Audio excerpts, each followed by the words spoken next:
Taste the Daily. Trichy மாவட்டம் முசிறி அருகே தொட்டியத்தில் உள்ள மாவட்ட மத்திய கூட்டுறவு வங்கிக் கிளையில் வைப்புத் தொகை மற்றும் அடகு வைக்கப்பட்ட நகைகள் ஆகியவற்றில் நடைபெற்ற முறைகேட்டை கண்டித்து அதிமுக சார்பில் ஆர்ப்பாட்டம் நடைபெற்றது.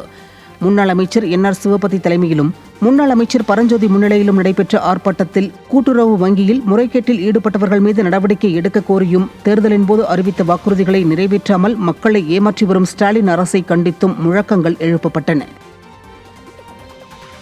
வேலூரில் முறையான வசதிகளின்றி 198 கோடி ரூபாய் செலவில் அமைக்கப்பட்ட பல்நோக்கு உயர் சிறப்பு மருத்துவமனை திறக்கப்பட்டதை கண்டித்து அதிமுகவினர் ஆர்ப்பாட்டத்தில் ஈடுபட்டனர்.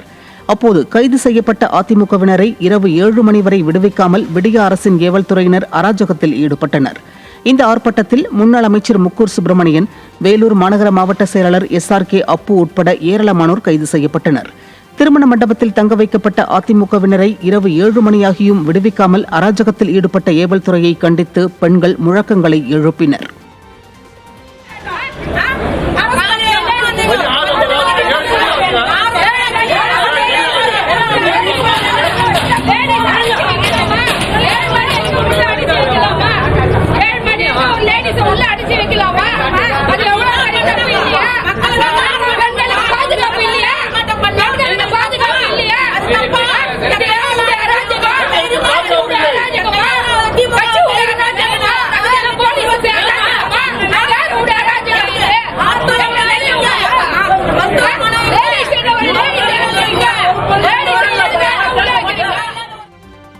புதுச்சேரி ஆரோவில் அறக்கட்டளையின் 69வது ஆட்சிமன்ற கூட்டத்தில் சர்வதேச நகரத்தின் வளர்ச்சிக்கான பல முக்கிய தீர்மானங்கள் நிறைவேற்றப்பட்டது.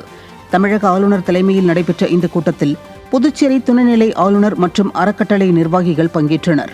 இந்த கூட்டத்தில் நிலையான தொழில்நுட்பங்களில் உலகளாவிய சிறப்பை மையமாக கொண்ட நிலைத்தன்மை வளாகம் அமைக்க ஆரோவில் அறக்கட்டளை சென்னை IIT-யுடன் மேற்கொண்ட ஒப்பந்தத்தை முன்னெடுத்து செல்வதென முடிவெடுக்கப்பட்டது. மேலும் 1000 படுக்கையுடன் கூடிய குடியிருப்பு வளாகம், மாணவர்களின் கல்வி வளர்ச்சி, சேவகர்களுக்கான குடியிருப்பு வளாகம், நிதி மேம்பாடு மற்றும் வளர்ச்சி திட்டங்கள் குறித்தும் விவாதிக்கப்பட்டது.